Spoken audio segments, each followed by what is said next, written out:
सभी आ गए?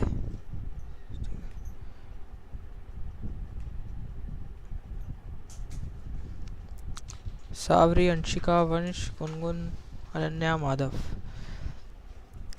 ठीक है, सभी आ गए हैं। वो कल हमने डिस्कस करा था न्यूट्रिशन इन प्लांट्स। ठीक है, उसके बाद हमने फोटोसिंथेसिस डिस्कस करा था, ऑटोट्रॉपिक न्यूट्रिशन था। उसके बाद हमने न्यूट्रिशन इन अमीबा डिस्कस करा था, वो हेट्रोट्रॉपिक न्यूट्रिशन था। अब न्यूट्रिशन इन ह्यूमन बींग्स है। ठीक है, यानी हम ह्यूमंस कैसे खाना मतलब फूड इंटेक करते हैं और उससे कैसे एनर्जी प्रोड्यूस करते हैं। ठीक है, तो जो न्यूट्रिशन इन ह्यूमन बींग्स में है, जैसे 5 स्टेजेस में है: इंजेशन, डाइजेशन, एब्जॉर्प्शन, एसिमुलेशन और इजेशन। कल भी डिस्कस करा था हमने। इंजेशन क्या होता है कि फूड को इंटेक करना, डाइजेशन उसको सिंपलर मॉलिक्यूल्स में ब्रेक डाउन करना, एब्जॉर्प्शन उसमें से ज़रूरी न्यूट्रिएंट्स को एब्जॉर्ब करना, उसके बाद एसिमुलेशन उस एब्जॉर्ब्ड फूड मटेरियल से एनर्जी डिराइव करना, और इजेशन यानी जो वेस्ट प्रोडक्ट है उसको बॉडी से रिमूव कर देना।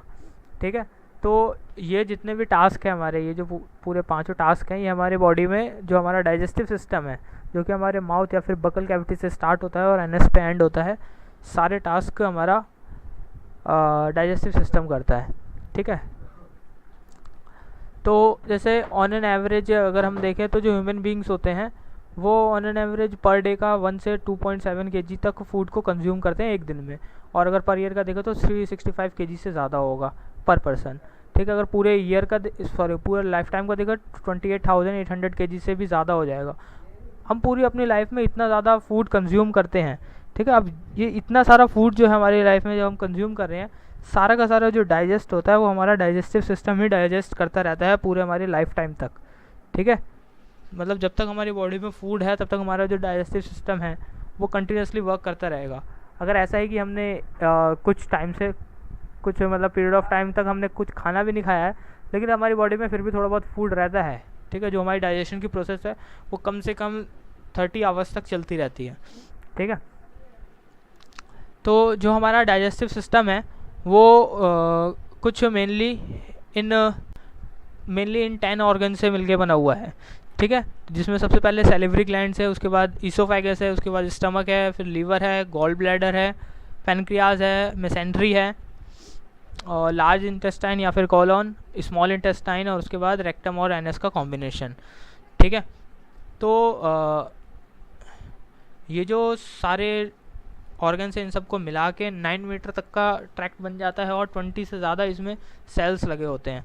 मतलब 20 से ज़्यादा स्पेशलाइज्ड सेल टाइप्स से मिलके बना होता है। ये पूरा जो हमारा डाइजेस्टिव सिस्टम है ये कंटिन्यूसली वर्क करता रहता है। जो भी हम डिफरेंट टाइप के फूड मटेरियल खाते हैं, चाहे उसको कार्बोहाइड्रेट हो, फैट हो, प्रोटीन्स हो, विटामिन्स हो, सभी को डाइजेस्ट करने में ये कंटिन्यूसली वर्क करता रहता है। ठीक है, अब ये जो हमारा डाइजेस्टिव सिस्टम है इसको हम मेनली 4 पार्ट में डिवाइड कर सकते हैं। ठीक है, तो जो हमारा पहला पार्ट आता है वो है गैस्ट्रो इंटेस्टिनल ट्रैक्ट। मतलब गैस्ट्रो इंटेस्टिनल ट्रैक्ट क्या है कि मतलब हमारे और डाइजेस्टिव सिस्टम का वो पार्ट जहाँ से एक्चुअल में फूड ट्रैवल करता है। ठीक है, और इस अब ये जो पूरा ट्रैक्ट है जहाँ से एक्चुअल में फूड ट्रैवल करता है, इसका अगर इनर सरफेस एरिया देखें हम, मतलब जो इसकी अंदर वाली सरफेस है, ठीक है, उसका इनर सरफेस एरिया देखें तो 30 से 40 मीटर स्क्वायर तक होता है। और ये जो सरफेस एरिया है ये लगभग जो बैडमिंटन कोर्ट होता है उसका हाफ होता है। ठीक है, जो सेकंड जो आता है हमारा उसमें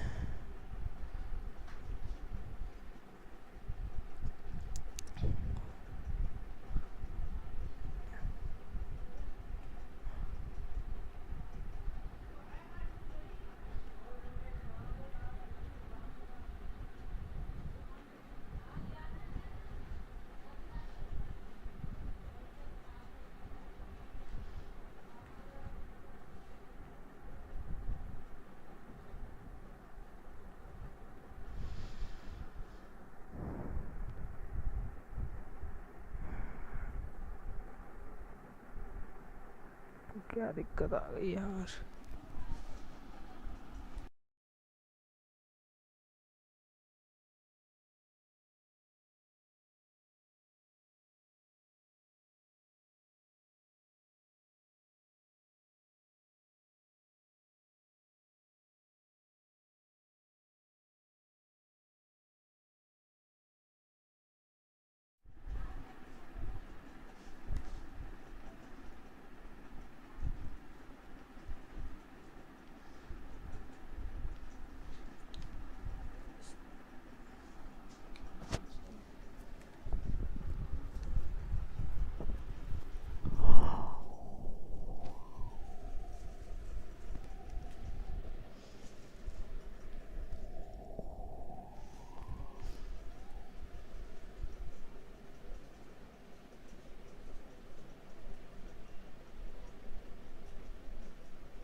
तो हम कहाँ पे थे, जो हमारा इसमें पहला पार्ट है वो है गैस्ट्रोइंटेस्टिनल ट्रैक्ट, जहाँ से जो भी हमारा फूड मटेरियल है वो एक्चुअल में ट्रांसफ़र होता है, ठीक है, यानी एक्चुअल में ट्रैवल करता है, जहाँ पे वो गैस्ट्रोइंटेस्टिनल ट्रैक्ट है, ठीक है।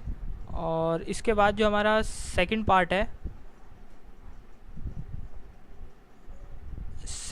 हमारा पैनक्रियाज, गॉल ब्लैडर और लिवर, ठीक है। ये कई सारे डाइजेस्टिव जूस वगैरह रिलीज़ करते हैं जिससे फूड डाइजेस्ट होता है।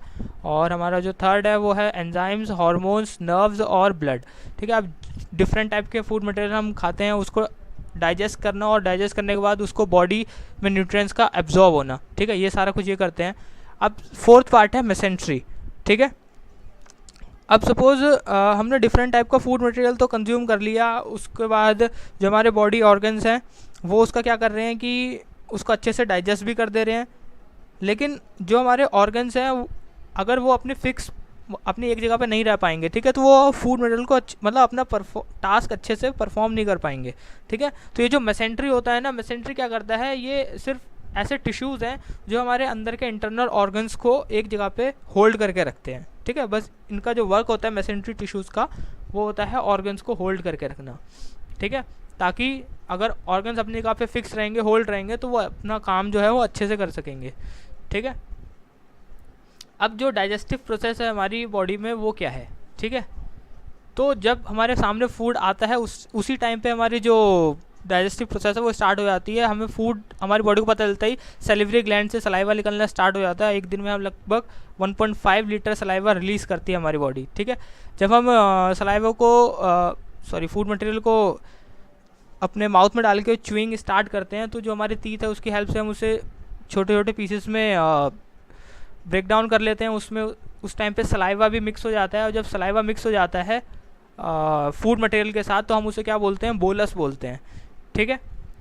और ये जो बोलस होता है इसमें सलाइवा के साथ कई सारे एंजाइम्स भी ऐड हो जाते हैं। जब एंजाइम्स ऐड हो जाते हैं इसमें, तो जो एंजाइम होते हैं वो कुछ ना कुछ जर्म्स को भी किल करते हैं हमारे फूड मटेरियल से, ठीक है। यानी जो देखा जाए तो जो डाइजेशन का प्रोसेस है वो हमारे माउथ से ही स्टार्ट हो जाता है, ठीक है। जो सैलिवरी ग्लैंड है वो सलाइवा और एंजाइम को रिलीज करते हैं, और सलाइवा फूड को स्लिपरी बना देता है ताकि वो अच्छे से ईजिली ट्रैवल कर सके, और कुछ जर्म्स को भी किल कर देता है। एंटीबैक्टीरियल प्रॉपर्टी होती है सलाइवा के पास। थर्ड, ये कुछ एंजाइम भी रिलीज़ करता है, जैसे अमाइलेस एंजाइम, जिसका एक नेम है टाइलिन, ठीक है, जो हमारे माउथ में ही स्टार्च जो होता है ना, फूड में थोड़ा बहुत स्टार्च अगर होगा, उसका डाइजेशन माउथ में ही स्टार्ट कर देता है, और स्टार्च को वो मेल्टोस में कन्वर्ट कर देता है। ये जो एंजाइम है अमाइलेस एंजाइम, ठीक है, टाइलिन भी इसका नेम बोल सकते हैं हम इसे, ठीक है, ये सलाइवा में प्रेजेंट होता है और ये स्टार्च को मेल्टोस में कन्वर्ट कर देता है, ठीक है।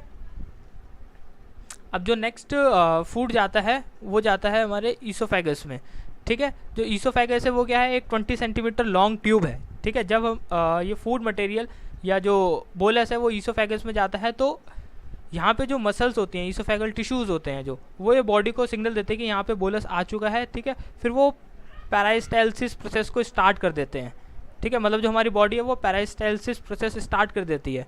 पैरास्टाल्सिस प्रोसेस क्या होता है, रिदमिक कॉन्ट्रैक्शन और रिलैक्सेशन होता है ईसोफेगस का, ठीक है, जो कि हेल्प करता है फूड ईजिली पास हो जाए, ठीक है। जैसे अभी देखना, यहाँ पे जब बोलस आएगा तो कहीं पे मसल कॉन्ट्रैक्ट हुई होंगी, कहीं पे पिछकी होंगी और कहीं पे फूली हुई होगी, ठीक है, जिससे क्या होता है वो रिदमिक मोशन होना स्टार्ट हो जाता है, जिससे वो फूड या जो बोलस है वो ईजिली ट्रैवल कर देता है, जैसे अभी हुआ था, ठीक है। तो इतना प्रोसेस होता है ईसोफेगस में, ठीक है। वहाँ पे ईसोफेगस की स्पेलिंग गलत थी थोड़ी सी, वहाँ पे ओ भी आना था, ठीक है। अब जो नेक्स्ट यहाँ से जो फूड निकल जाता है, तो नेक्स्ट कहाँ पे जाता है, वो हमारे स्टमक में, ठीक है।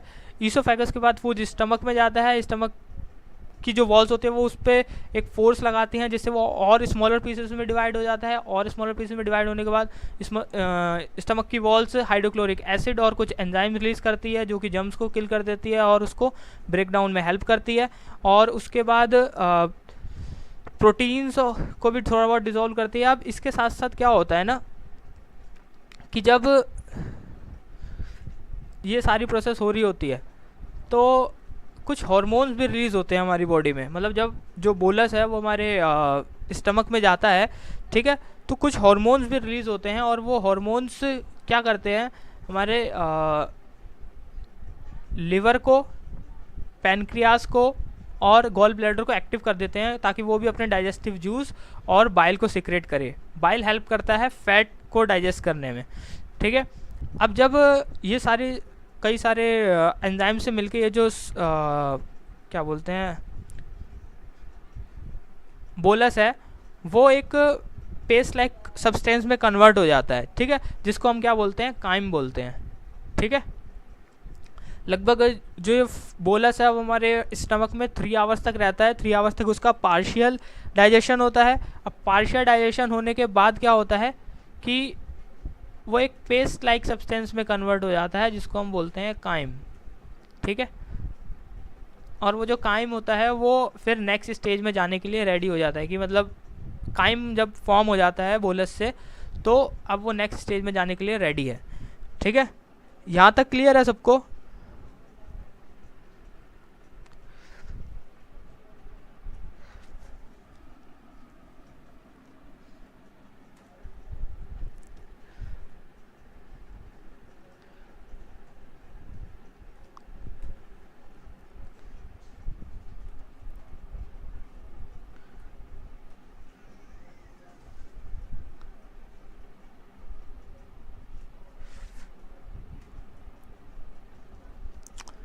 वंश को क्लियर है, अनन्या को क्लियर है, सावरी को क्लियर है, गुनगुन को क्लियर है।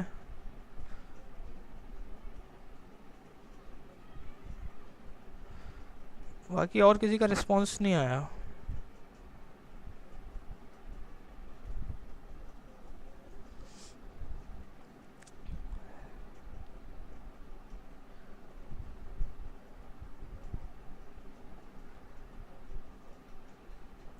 अभी हम आगे नहीं पहुंचे हैं ना, अभी जितना स्टमक में होता है अभी हमने उतना डिस्कस करा है, ठीक है।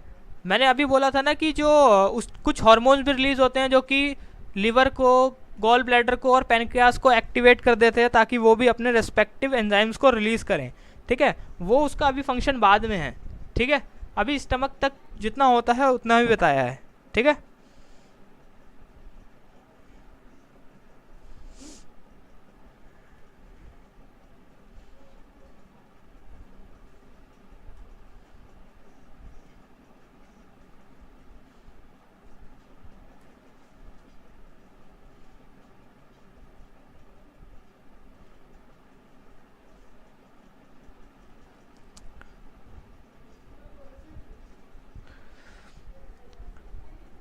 ठीक है, तो काइम फॉर्म हो जाता है। काइम क्या है, एक पेस्ट लाइक मटेरियल है जो कि स्टमक से नेक्स्ट स्टेज में जाने के लिए रेडी है, ठीक है।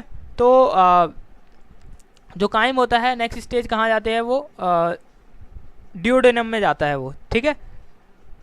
ये जो यू शेप लाइक स्ट्रक्चर है स्टमक के बाद, ये जो यू शेप लाइक स्ट्रक्चर होता है ये इंटेस्टाइन का पार्ट होता है, ठीक है। तो जब काइम यहाँ पे पहुँचता है, ठीक है, तो जो लिवर है, लिवर क्या करता है,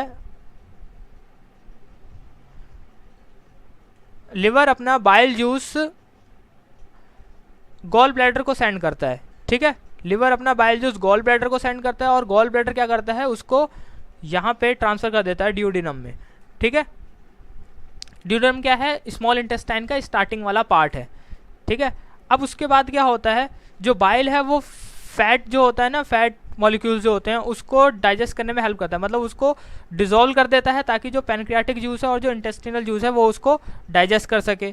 और उसके बाद जो हमारे फैट मॉलिक्यूल्स है वो फैटी एसिड और ग्लिसरॉल में ब्रेक डाउन हो जाते हैं, और जो हमारा प्रोटीन्स है वो एमिनो एसिड में ब्रेक डाउन हो जाते हैं, और जो कार्बोहाइड्रेट है वो ग्लूकोज में ब्रेक डाउन हो जाते हैं, ठीक है। तो ये जो अभी मैंने बताया ना कि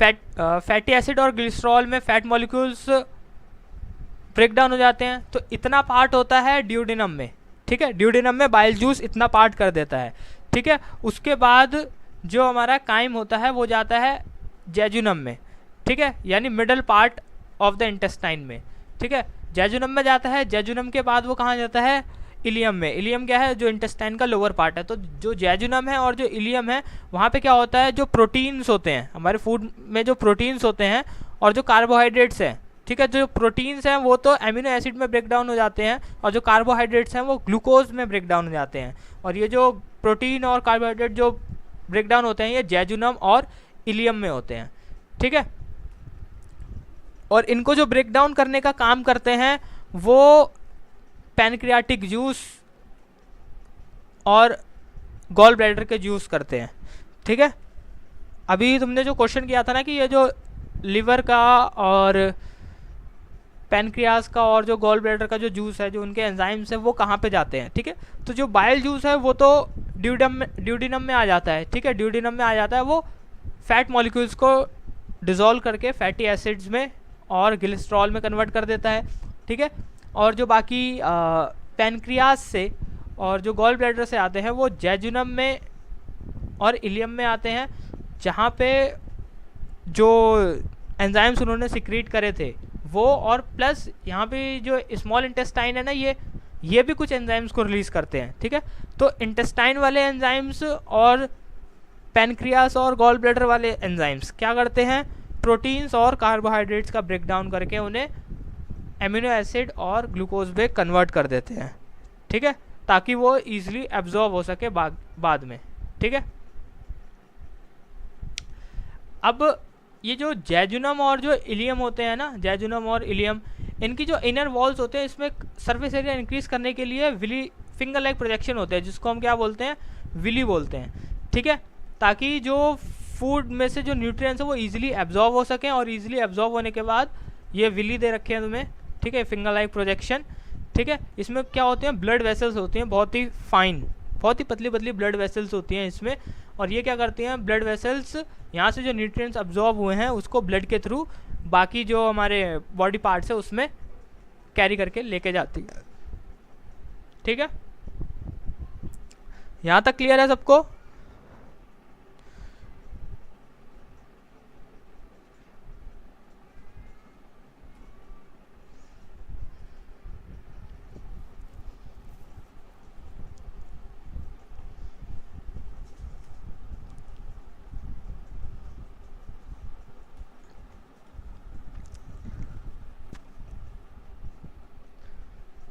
देखो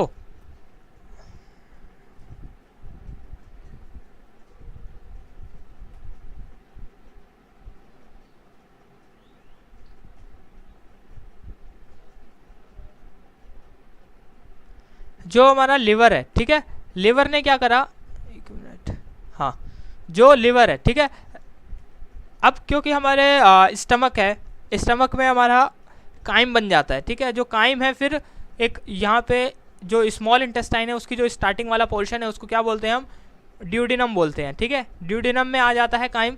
अब जब काइम ड्यूडिनम में आता है तो जो लिवर है वो क्या करता है, अपना बाइल जूस सिक्रेट करता है, ठीक है। बाइल जूस सिक्रेट करने के बाद वो उसके लिवर के साथ में क्या है, गॉल ब्लैडर है, गॉल ब्लैडर को अपना बाइल जूस ट्रांसफ़र करता है और जो गॉल ब्लैडर है वो ड्यूडिनम में बाइल जूस भेज देता है, ठीक है। तो यहाँ पे जब बाइल जूस आ जाता है, ठीक है, तो उसके बाद क्या होता है, जैसे यहाँ पे बाइल जूस आके इसमें मिक्स हुआ तो एक स्लरी बन जाता है, मतलब एक पेस्ट टाइप बन जाता है। तो वहाँ पे जो फैट के मॉलिक्यूल्स होते हैं, ठीक है, तो बाइल जूस क्या करता है, उन फैट के मॉलिक्यूल्स को डिसॉल्व करना स्टार्ट करता है और उसको फैटी एसिड्स, ये फैट के मॉलिक्यूल्स है इसको क्या करेगा, वो फैटी एसिड्स और ग्लिसरॉल में ब्रेक डाउन कर देगा, ठीक है। इतना काम होता है बाइल जूस का, ठीक है। अब जब वो हमारा जो स्लरी था या जो हमारा काइम था, ठीक है, वो आगे जब जेजुनम और इलियम में जाता है तो वहाँ पे क्या होता है, उस काइम के साथ, उस काइम में जो प्रोटीन्स होते हैं, ठीक है, प्रोटीन्स ब्रेक डाउन हो जाते हैं एमिनो एसिड में, और जो कार्बोहाइड्रेट हैं वो ब्रेक डाउन हो जाते हैं ग्लूकोज में, ठीक है। ये चीज़ कहाँ पे होती है, ये चीज़ होती है जेजुनम में और इलियम में। और इस चीज़ को करता कौन है, जो ये इंटेस्टाइन है ना, इंटेस्टाइन भी कुछ एंजाइम रिलीज़ करती है, उससे ब्रेक डाउन होता है, प्लस यहाँ पे जो पैनक्रियास है और जो गॉल ब्लैडर है उसके एंजाइम से भी ये ब्रेक डाउन होता है, कहाँ पे, जेजुनम में और इलियम में। अभी क्लियर है इतना, यहाँ तक क्लियर है?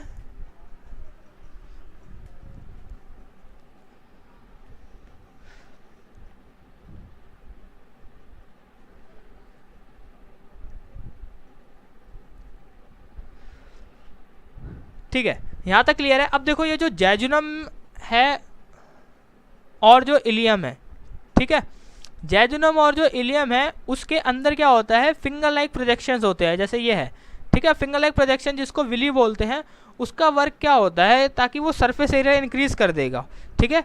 अब देखो जब ये सरफेस एरिया इंक्रीज हो जाता है बहुत सारा, ठीक है, अगर ये एक फ्लैट सरफेस होती तो इसका सरफेस एरिया कम होता, ठीक है। अब जब फिंगर लाइक प्रोजेक्शन है तो सरफेस एरिया इसका बढ़ गया, ठीक है। सरफेस एरिया बढ़ने का एक रीज़न ये होता है ताकि जो यहाँ पे फूड जो न्यूट्रिएंट्स है, फूड के जो ज़रूरी न्यूट्रिएंट्स है जो एब्जॉर्व करने हैं, ठीक है, वो ज़्यादा सरफेस एरिया होने की वजह से ईजिली एब्जॉर्व हो जाएंगे, ठीक है। और ये जो विली होते हैं, विली या विलाय, ठीक है, इसके अंदर क्या होते हैं, ब्लड वेसल्स होती हैं, ठीक है। अब ब्लड वेसल्स में ब्लड होता है, ब्लड क्या करता है, यहाँ से न्यूट्रिएंट्स एब्जॉर्व होते हैं, जो वो ब्लड उसको कैरी करके पूरी बॉडी पार्ट्स में लेके जाता है, ठीक है। अभी क्लियर है?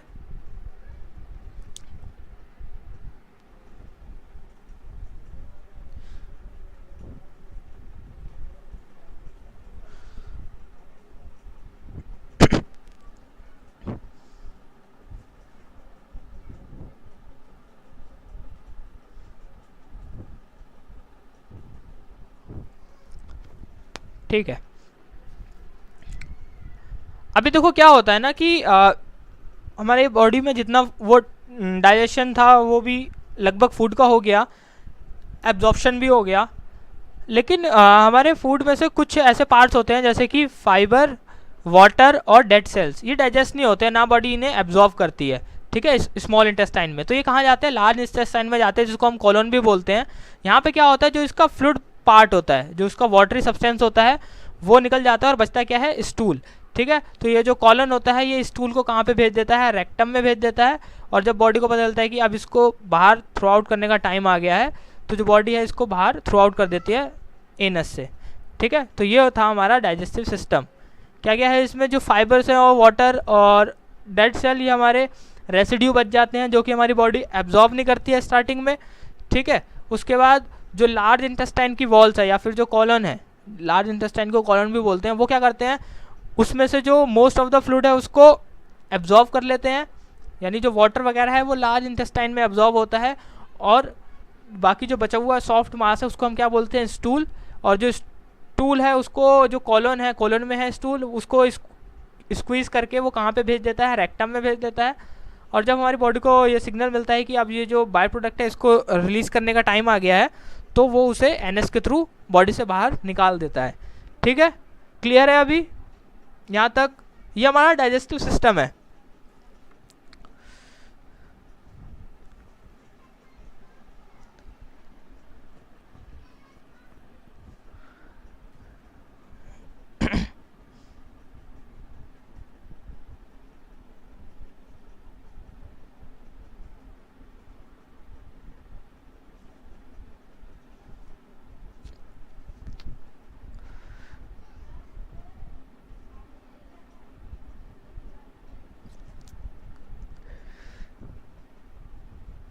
ठीक है,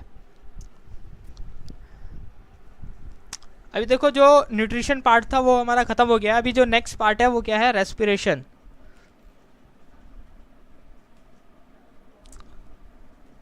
one two three four five, ठीक है। जो हमारा नेक्स्ट पार्ट है वो है रेस्पिरेशन। रेस्पिरेशन क्या है कि जो डाइजेस्टेड फूड है, ठीक है, जो डाइजेस्टेड फूड में से न्यूट्रिएंट्स एब्जॉर्ब हो चुके हैं, अब उसका यूज़ करके बॉडी को एनर्जी प्रोड्यूस करनी है या एनर्जी लेनी है, उस प्रोसेस को हम क्या बोलते हैं, रेस्पिरेशन, ठीक है। The process of breaking down of digested food particles, mainly जो ग्लूकोज होता है, into carbon dioxide and energy is known as respiration, ठीक है। अभी कुछ केसेस में कार्बन डाइऑक्साइड के साथ वाटर भी रिलीज़ होता है, एक और या और कोई मतलब बाय प्रोडक्ट भी रिलीज़ होता है, ठीक है। यानी मेनली जो होते हैं वो कार्बन डाइऑक्साइड और एनर्जी एटीपी की फॉर्म में होता है, ठीक है। उस प्रोसेस को बोलते हैं रेस्पिरेशन। जो रेस्पिरेशन होता है वो साइटोप्लाज्म में स्टार्ट होता है और माइटोकॉन्ड्रिया में ख़त्म होता है, ठीक है। लेकिन ये चीज़ होती है एरोबिक रेस्पिरेशन के केस में, ठीक है। ये चीज़ एनएरोबिक रेस्पिरेशन के केस में नहीं होती है, ठीक है। एनएरोबिक के केस में ये चीज़ नहीं होती है। जो रेस्पिरेशन है वो दो टाइप का है, एरोबिक रेस्पिरेशन जिसको होने के लिए मतलब ऑक्सीजन की ज़रूरत होती है, और एनएरोबिक रेस्पिरेशन जिसको ऑक्सीजन की ज़रूरत नहीं होती है, जिस रेस्पिरेशन को, ठीक है। अभी कुछ इंपॉर्टेंट पार्ट है, इतना रेस्पिरेशन तो हमने पिछली क्लासेस में भी पढ़ रखा है, लेकिन अब कुछ इंपॉर्टेंट पार्ट है, ठीक है। अभी देखो जो दोनों टाइप के रेस्पिरेशन है, एरोबिक रेस्पिरेशन, एनएरोबिक रेस्पिरेशन, ठीक है। दोनों में ही जो फर्स्ट स्टेप होता है वो क्या होता है, ग्लूकोज का ब्रेक डाउन करना, ठीक है। मतलब जो मेनली वो एज अ फूड मटेरियल जो यूज़ कर रहे हैं एनर्जी प्रोड्यूस करने के लिए, वो ग्लूकोज यूज़ कर रहे हैं, ठीक है। तो ग्लूकोज क्या होता है, 6 कार्बन मॉलिक्यूल होता है। हम बोलते हैं ना कि जो ग्लूकोज है वो C6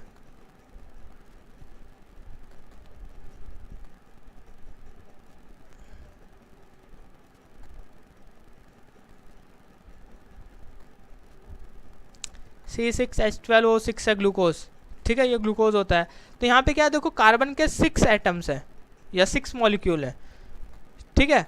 तो जो ग्लूकोज है वो क्या है, 6 कार्बन मॉलिक्यूल से बना हुआ है, मतलब यहाँ पे 6 एटम है कार्बन के, ठीक है। तो जो पहला स्टेप होता है वो ये होता है कि यहाँ से 6 कार्बन को C3 में कन्वर्ट करना, ठीक है। ऐसे मॉलिक्यूल में कन्वर्ट करना जहाँ पे मतलब 3 एटम हो कार्बन के, ठीक है, क्योंकि ग्लूकोज के मॉलिक्यूल में तो 6 एटम होते हैं कार्बन के। लेकिन जो कोई सा भी रेस्पिरेशन हो, चाहे एरोबिक हो चाहे एनएरोबिक हो, ठीक है, कोई सा भी रेस्पिरेशन हो, जो पहला प्रोसेस होता है या जो पहला टास्क होता है वो ये होता है, ये जो 6 एटम वाला 6 कार्बन एटम वाला जो मॉलिक्यूल है उसको 3 कार्बन एटम वाले मॉलिक्यूल में कन्वर्ट करना, ठीक है। और वो जो 3 कार्बन मॉलिक्यूल वाला जो कंपाउंड बनता है, इसके खाली C3 नहीं रहता है, इसके साथ और भी चीज़ें रहती हैं, इसको पायरुवेट बोलते हैं, ठीक है।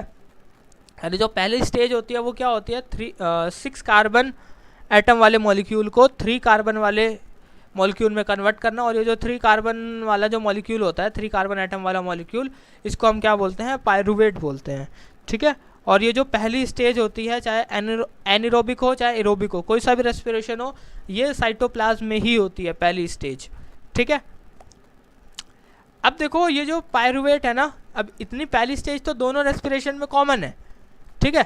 तो लेकिन उसके बाद जो पायरुवेट है उसके बाद 2 पॉसिबल कंडीशंस हो जाती हैं, ठीक है। पहला जो पायरुवेट है वो इथेनॉल में कन्वर्ट हो जाए, दूसरा वो कार्बन डाइऑक्साइड में कन्वर्ट हो जाए, ठीक है। ये जो इथेनॉल है इसको हम इथाइल अल्कोहल भी बोलते हैं, या फिर जो नॉर्मल इसको बोले तो अल्कोहल बोलते हैं, ठीक है।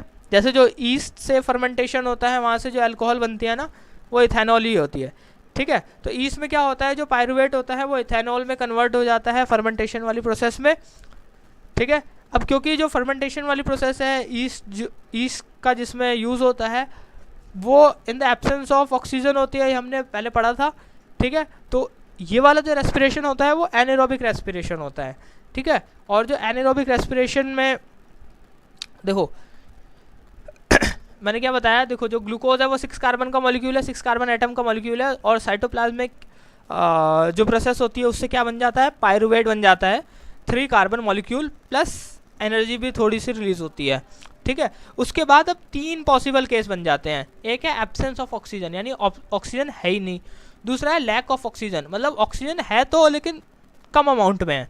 तीसरा प्रेजेंस ऑफ ऑक्सीजन, यानी जो ऑक्सीजन है वो ज़्यादा अमाउंट में है, ठीक है, मतलब एक अच्छी अमाउंट में, इनफ ऑक्सीजन है, ठीक है। तो अभी हम पहले केस पे हैं कि एब्सेंस ऑफ ऑक्सीजन में क्या होगा, क्योंकि इतना पार्ट तो सेम है तीनों कंडीशन के लिए, इतना पार्ट तो सेम है, ठीक है, इतना पार्ट सेम है तीनों कंडीशन के लिए। तो अभी हम एब्सेंस ऑफ ऑक्सीजन में हैं, जो कि यहाँ पे हमने एग्जांपल लिया है ईस्ट में क्या होता है, ठीक है। ईस्ट में क्या होता है, फर्मेंटेशन की प्रोसेस होती है एब्सेंस ऑफ ऑक्सीजन में।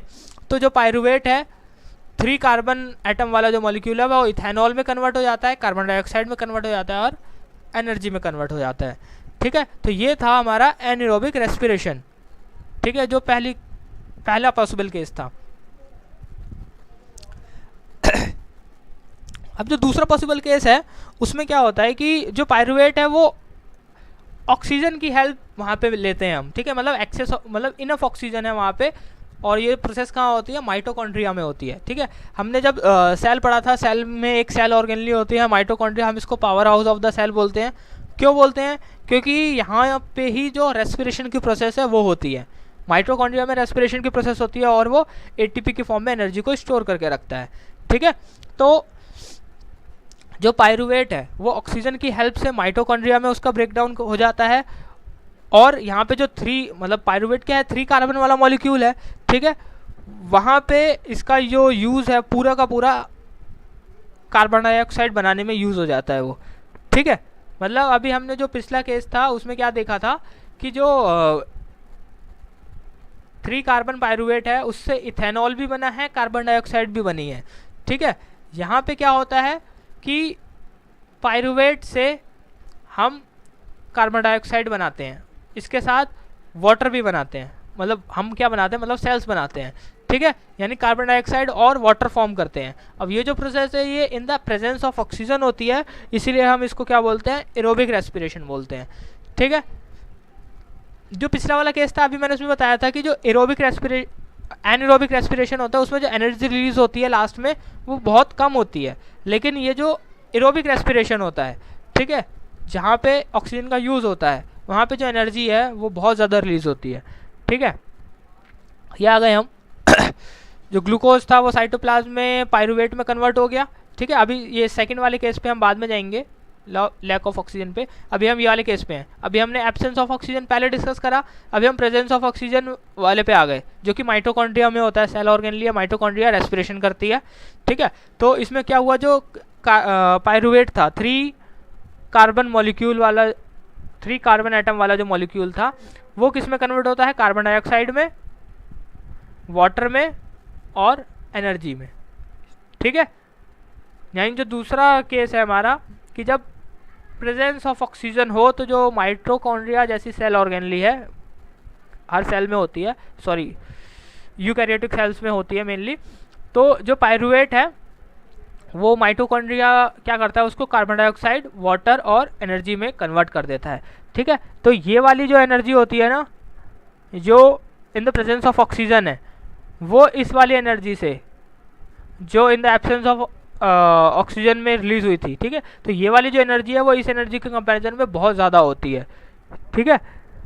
इसीलिए जो सेल्स या जो ऑर्गेनिज्म एनारोबिक रेस्पिरेशन करते हैं, मतलब in the absence of oxygen respiration करते हैं, उनके पास एनर्जी बहुत कम होती है, ठीक है, जब हम एरोबिक रेस्पिरेशन वाले से कंपेयर करें, ठीक है। तो ये दूसरा टाइप था, दूसरा केस था रेस्पिरेशन का। अभी जो थर्ड केस है जो अभी हम डिस्कस कर रहे थे वो क्या है कि जैसे देखो जब लैक ऑफ ऑक्सीजन हो, ठीक है, लैक ऑफ ऑक्सीजन होती है जब हमारे मसल सेल में, ठीक है, तो पायरुवेट से ना इथेनॉल बन पाता है ना वो कम्प्लीटली कार्बन डाइऑक्साइड बन पाता है, वो डायरेक्टली क्या बन जाता है, 3 कार्बन मॉलिक्यूल वाला ही लैक्टिक एसिड फॉर्म कर देता है, ठीक है। और जब वो पायरुवेट लैक्टिक एसिड में कन्वर्ट हो जाता है तो हमारी बॉडी में क्या पड़ने लगते हैं, क्रैम्प्स पड़ने लगते हैं, ठीक है, क्योंकि भैया रेस्पिरेशन दोबारा बता दो, किसी की कॉल आ गया था।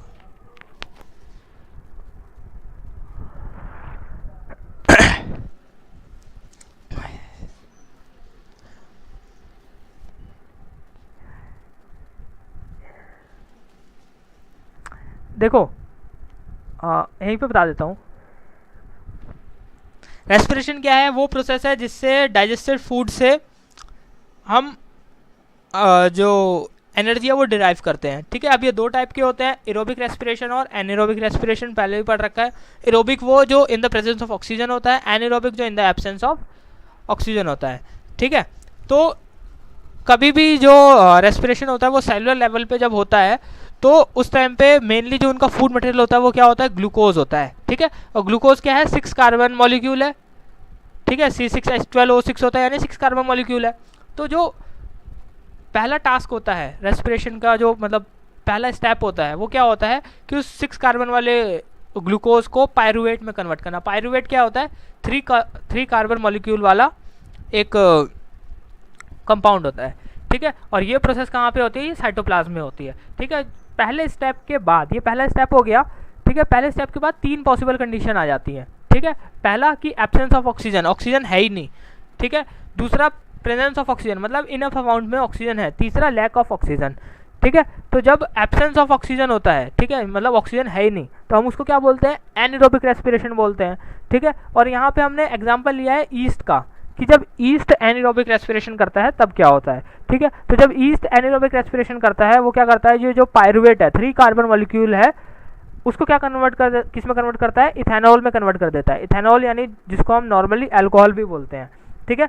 इथेनॉल में कन्वर्ट कर देता है, plus carbon dioxide plus energy, ठीक है। यहाँ पे जो एनर्जी मिली हुई होती है वो थोड़ी कम एनर्जी, मतलब काफ़ी कम एनर्जी मिलती है, ठीक है। जो दूसरा केस है कि जो ऑक्सीजन है वो इनफ अमाउंट में, और हमने इसका एग्जांपल लिया है कि माइटोकॉन्ड्रिया में जो होता है, मतलब जो नॉर्मली सेल्स होते हैं, सेल के अंदर माइटोकॉन्ड्रिया में जो रेस्पिरेशन होता है, वहाँ पे ऑक्सीजन की हेल्प से होता है, मतलब ऑक्सीजन इनफ अमाउंट में होती है।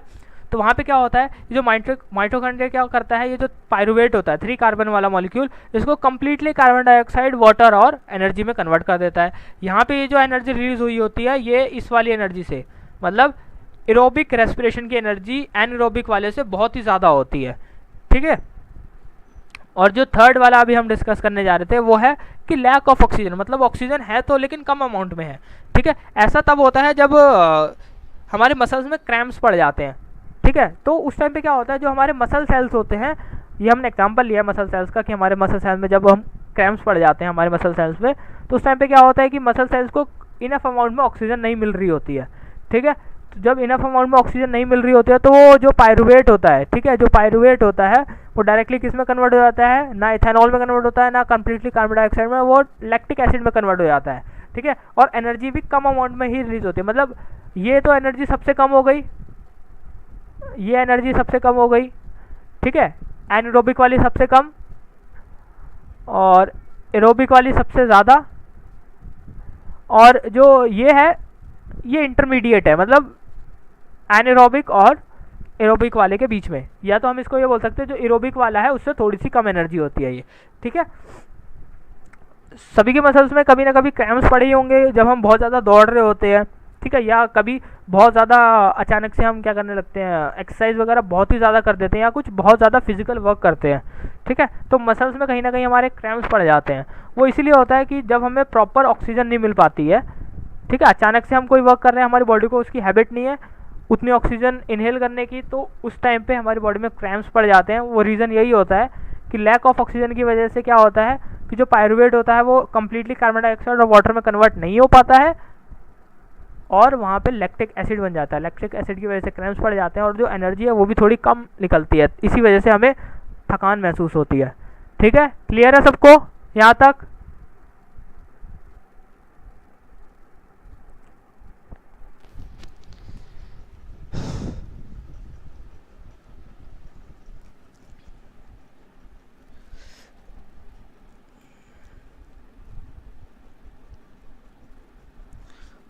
One two three four 5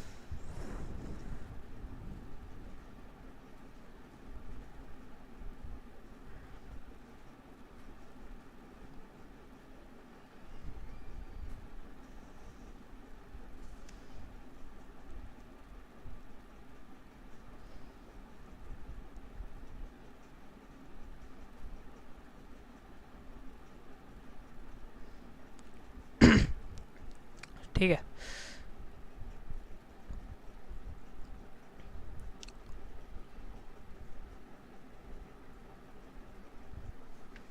next एक इम्पॉर्टेंट टॉपिक है एटीपी, ठीक है।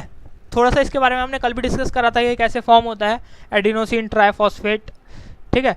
तो जो एटीपी क्या है हमारे सेलुलर पर्पस के लिए क्या है, एक एनर्जी की करेंसी है, ठीक है, करेंसी ऑफ एनर्जी भी बोलते हैं हम इसको, एटीपी को, लिविंग ऑर्गेनिजम्स के लिए, ठीक है। अभी देखो हमने पीछे 3 वेज पढ़े कि जो रेस्पिरेशन है किन 3 वे में हो सकता है, ठीक है। और इन तीनों वे में लास्ट में क्या निकल रहा था, एनर्जी निकल रही थी, ठीक है। तीनों ही वेज में क्या निकल रहा था, एनर्जी निकल रही थी। वो अलग चीज़ है कि किसी में कम निकल रही थी, किसी में ज़्यादा निकल रही थी, लेकिन तीनों में एनर्जी निकल रही थी। ठीक है, तो ये जो एनर्जी होती है ये एटीपी की फॉर्म में स्टोर होती है हमारी बॉडी में।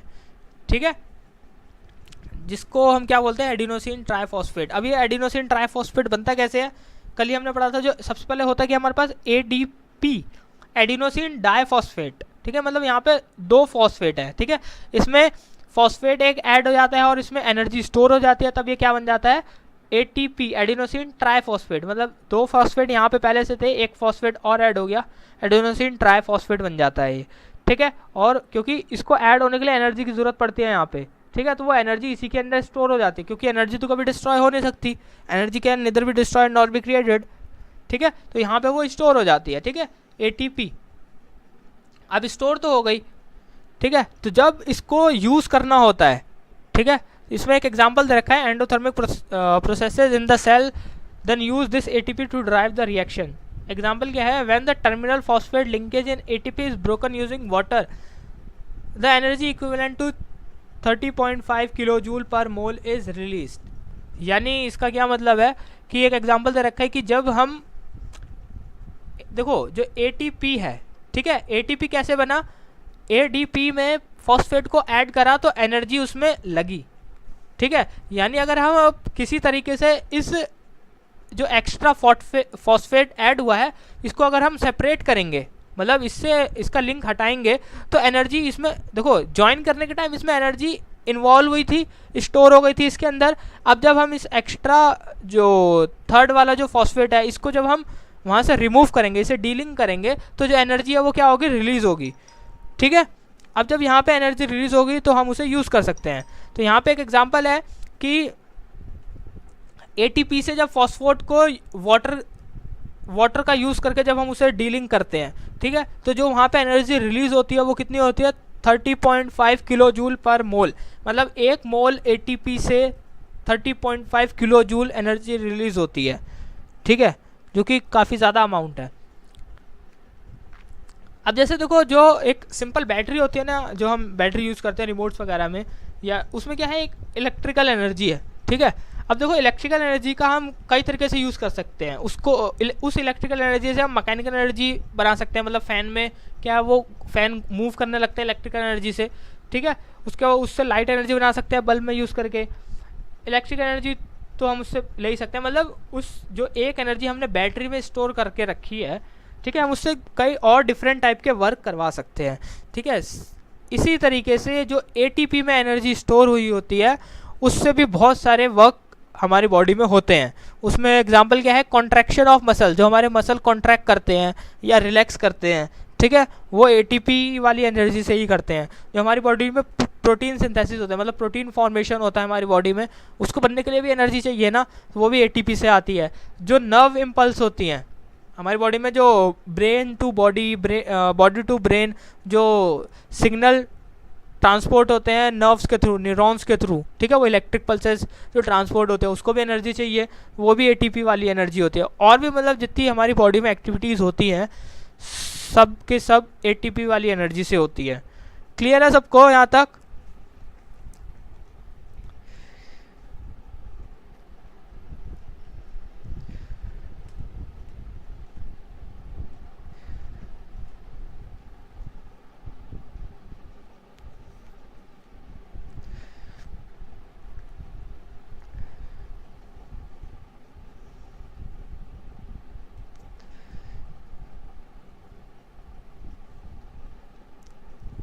ठीक है,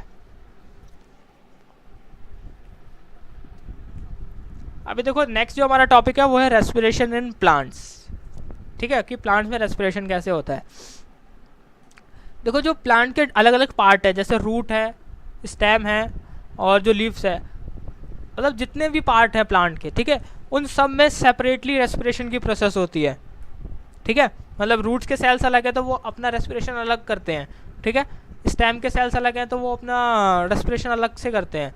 लीव्स के सेल्स अलग हैं तो वो अपना रेस्पिरेशन अलग से करते हैं। ठीक है, मतलब हर पार्ट में रेस्पिरेशन जो है वो अलग अलग होता है। ठीक है, रेस्पिरेशन इन रूट्स। अब देखो जो रूट्स हैं, रूट्स क्या अंडरग्राउंड होते हैं और वो क्या करते हैं, जो अंडरग्राउंड सॉइल होती है वहाँ पे जो छोटे छोटे पोर्स में जो एयर होती है वहाँ पे, ठीक है, सॉइल पार्टिकल्स के बीच में, वहाँ से वो क्या करती है, एयर को एब्जॉर्व करती है, ठीक है, और एयर को यानी ऑक्सीजन को एब्जॉर्व करती है। अब वो जो ऑक्सीजन उसने एब्जॉर्व की होती है फिर उसका वो यूज़ करते हैं किसमें, रेस्पिरेशन के प्रोसेस में, क्योंकि इनके पास भी माइटोकॉन्ड्रिया होते हैं इन सेल्स के पास, वहाँ पे वो सेम प्रोसेस होती है, माइटोकॉन्ड्रिया उसको रेस्पायर करते हैं और पायरुवेट को कन्वर्ट कर देते हैं कार्बन डाइऑक्साइड में, वाटर में और बहुत ज़्यादा एनर्जी में, ठीक है। अभी देखो यहाँ पे ये जो रूट्स में जो रेस्पिरेशन हुआ, ठीक है, वहाँ से जो एनर्जी प्रोड्यूस हुई है वो कहाँ पे यूज़ होती है, transportation of minerals and salt from the soil, क्योंकि जो रूट्स है उसका वर्क क्या है, ठीक है, रूट्स में वर्क ये है कि जो सॉइल है उसमें से मिनरल्स को और वाटर को बाकी प्लांट में ट्रांसपोर्ट करना, ठीक है, तो जो मिनरल्स हैं, जो सॉल्ट्स हैं और जो वाटर है वो सॉइल में वहाँ से उसको ट्रांसपोर्ट करना है बाकी के प्लांट में, तो उसके लिए भी एनर्जी चाहिए होगी। तो जो रेस्पिरेशन ये रूट्स में होता है वहाँ से जो एनर्जी मिलती है वही एनर्जी यहाँ पे यूज़ होती है मिनरल्स के, सॉल्ट्स के और वाटर के ट्रांसपोर्टेशन में, ठीक है। अब जो स्टेम में रेस्पिरेशन होता है उसमें क्या है, देखो स्टेम में दो तरीके से रेस्पिरेशन हो जाता है, ठीक है। पहले तो है ग्रीन स्टेम। अब जो ग्रीन स्टेम होती हैं वहाँ पे तो स्टोमेटा होते हैं, मतलब जो green stem in the sense जो अभी न्यू स्टेम होती हैं, ठीक है, यंग स्टेम्स जो होती हैं, ठीक है, वहाँ पे तो उनकी सरफेस पे स्टोमेटा होते हैं और स्टोमेटा की हेल्प से क्या करते हैं वो क्या बोलते हैं, गैसेस का एक्सचेंज कर लेते हैं, ठीक है। गैसेस का एक्सचेंज करने के बाद क्या करते हैं वो अपना रेस्पिरेशन कर लेते हैं, क्योंकि उनके पास भी माइटोकॉन्ड्रिया वगैरह होते हैं, ठीक है। जो दूसरा केस आता है जो वुडी प्लांट्स होते हैं, मतलब जो थोड़े पुराने स्टेम हो चुकी होती है वहाँ पे तो उनकी सरफेस पे स्टोमेटा तो होते नहीं है क्योंकि वो सूख चुके होते हैं, वुडी प्लांट्स होते हैं, वहाँ पे क्या काम आते हैं, लेंटिकल्स काम आते हैं, ठीक है। ये जो तुम्हें दिख रहा होगा ये लेंटिकल्स हैं, ठीक है। लेंटिकल्स की हेल्प से ये क्या करते हैं, गैसेस का एक्सचेंज करते हैं, गैसेस का एक्सचेंज करने के बाद सेम प्रोसेस वो रेस्पिरेशन की करते हैं, ठीक है। अभी देखो स्टेम को भी एक मैकेनिकल स्ट्रेंथ प्रोवाइड करनी पड़ती है पूरे प्लांट को, प्लस ग्रोथ देनी होती है कई सारी ब्रांचेस को, प्लस इनको भी ट्रांसपोर्टेशन करना होता है फूड मटेरियल्स और वाटर और मिनरल्स का, ठीक है। उन सारे कामों में एनर्जी की रिक्वायरमेंट होती है, तो यहाँ रेस्पिरेशन से जो एनर्जी प्रोड्यूस करते हैं ये लोग वो इसी काम में यूज़ होती है, ठीक है। नेक्स्ट है रेस्पिरेशन इन लीव्स, ठीक है। अब लीव्स में तो ऑलरेडी स्टोमेटा होते हैं, तो जो स्टोमेटा होते हैं वहाँ से अच्छा खासा एक्सचेंज हो पाता है गैसेस का डिफ्यूजन की प्रोसेस से। बाकी तुम्हें पता ही है कि ये जो स्टोमेटा होते हैं ये गार्ड सेल से मिलके बने हुए होते हैं, ठीक है। अभी जो गार्ड सेल्स होते हैं कॉन्ट्रैक्ट और रिलैक्स होते हैं, जब रिलैक्स होते हैं तो ये गार्ड सेल ओपन हो जाता है, इसमें से गैसेस एक्सचेंज हो पाती हैं, और जब ये क्लोज होता है तो गैसेस एक्सचेंज नहीं हो पाती हैं। एक स्टोमेटा को हम स्टोमा बोलते हैं। बाकी जब ये गैसेस एक्सचेंज कर लेते हैं उसके बाद बाकी की प्रोसेस सेम है कि माइटोकॉन्ड्रिया तक वो ऑक्सीजन जाती है, रेस्पिरेशन करते हैं और कार्बन डाइऑक्साइड रिलीज करते हैं। देखो अभी हमने पढ़ा था कि फोटोसिंथेसिस, एक चीज़ हमने पढ़ी थी ना, फोटोसिंथेसिस पढ़ा था हमने, पूरा नहीं लिखूंगा टाइम लग जाएगा, फोटोसिंथेसिस पढ़ा था और अभी हम रेस्पिरेशन पढ़ रहे हैं,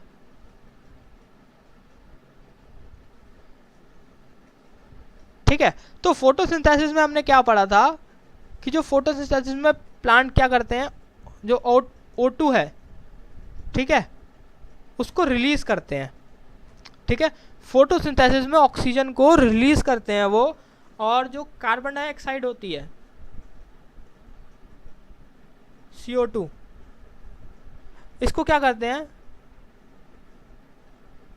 इन करते हैं। मतलब फोटोसिंथेसिस जो प्रोसेस है उसको होने के लिए कार्बन डाइऑक्साइड इनसाइड मतलब अंदर जाती है, इन लिख देता हूँ यहाँ पे,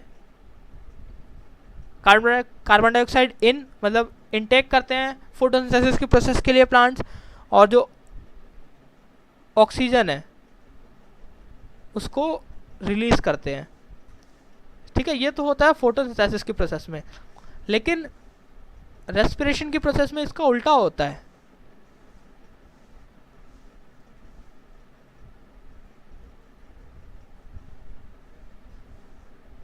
जो ऑक्सीजन है उसका इंटेक करते हैं,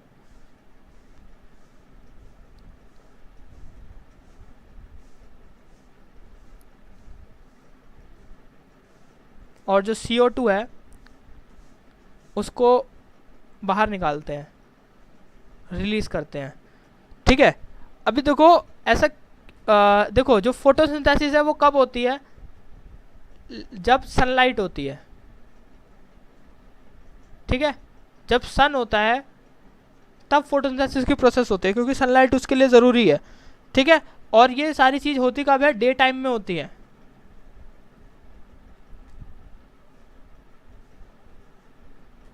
ठीक है, ये फोटोसिंथेसिस की प्रोसेस कब होती है, डे टाइम में होती है, जब सनलाइट प्रेजेंट होती है।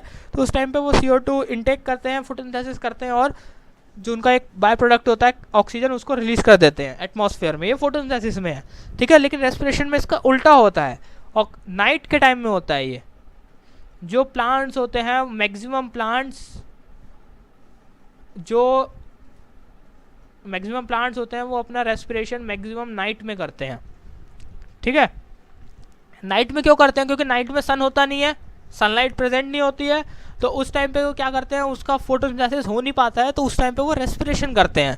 तो जो उन्होंने ऑक्सीजन एटमॉस्फेयर में होती है उसको इनटेक करते हैं, फिर रेस्पिरेशन करके कार्बन डाइऑक्साइड तो रिलीज होनी ही है रेस्पिरेशन के बाद, तो कार्बन डाइऑक्साइड को बाहर रिलीज कर देते हैं। ठीक है, तो इसीलिए एक हम बोलते हैं कि जो नाइट का टाइम होता है, रात का जो टाइम होता है, उस टाइम पे हमें पेड़ों के पास मतलब नहीं सोना चाहिए। एक टाइप से ऐसे बोलते हैं कि पेड़ों के पास नहीं रहना चाहिए। वो रीज़न उसका और कुछ नहीं होता है, वो रीज़न ये होता है कि नाइट के टाइम पे वो रेस्पिरेशन कर रहे होते हैं, और रेस्पिरेशन से कार्बन डाइऑक्साइड रिलीज़ करते हैं। ठीक है, अब नाइट के टाइम पे जब वो कार्बन डाइऑक्साइड रिलीज़ करेंगे, और हमें ज़रूरत होती है हमेशा ऑक्सीजन की। ठीक है, तो जब वो कार्बन डाइऑक्साइड कंटिन्यूसली रिलीज़ कर रहे हैं और हमें ज़रूरत है ऑक्सीजन की, तो हमारे आसपास वाले इन्वायरमेंट में ऑक्सीजन की कमी होने लगेगी अगर हम ट्रीज़ वगैरह या प्लांट्स वगैरह के पास में होंगे रात के टाइम। ठीक है, तो हमें क्या फील होने लगेगा, सफोकेशन टाइप फील होने लगेगा। इसीलिए बोलते हैं कि जो रात का टाइम होता है वहाँ पे प्लांट्स वगैरह के पास नहीं होना चाहिए। ठीक है, वो रीज़न उसका यही होता है। रात के टाइम पे प्लांट्स वगैरह रेस्पिरेशन कर रहे होते हैं, क्योंकि वो कार्बन डाइऑक्साइड रिलीज़ कर रहे होते हैं, और हमें कार्बन डाइऑक्साइड की ज़रूरत नहीं होती, जिससे हमें सफोकेशन होने लग जाएगा। ठीक है, क्लियर है यहाँ तक सबको?